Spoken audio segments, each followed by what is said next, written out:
ഞാനൊരു പാവപ്പെട്ട പിഞ്ചു മനസ്സ് ഞാൻ കരഞ്ഞു. എയർപോർട്ടിൽ ഇല്ല അമ്മ. എന്നിട്ട് അമ്മനെ ഞാൻ പറഞ്ഞു അമ്മ വരണ്ടെന്ന്.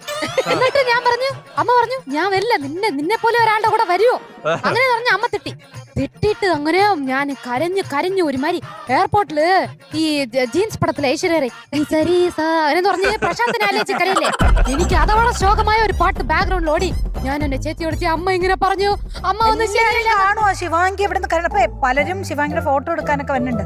ഇതിന് ഒരു നാണമില്ലാതെ കരഞ്ഞോണ്ടിരിക്കുക. അപ്പോഴാണ് ദേവദൂതൻ അവിടെ പ്രത്യക്ഷപ്പെട്ടു. അതാരാ? ശ്രീ വിദ്യാസാഗർ സാർ. സാറാണ് ഞങ്ങളുടെ വഴക്ക് തീർത്ത് വെച്ചത്. സാറ് ആനാലും നീ അപ്പടി പണ്ടത് ശരിയാ. അപ്പൊ ഞാൻ സാറിന്റെ അടുത്ത് ഒരു ക്വസ്റ്റ്യൻ ചോദിച്ചു. സാറിന്റെ അടുത്ത് സാറിന്റെ വീട്ടില് സാർക്ക് ഒരു ഡിഷ് പിടിച്ചില്ലെങ്കിൽ സാറിന്റെ അടുത്ത് ജീവിക്കാനേ പറ്റില്ല എന്ന് ആരെങ്കിലും പറഞ്ഞ സാറിന് എങ്ങനെ ഫീൽ ചെയ്യുന്ന? അപ്പൊ സാർ ഒന്ന്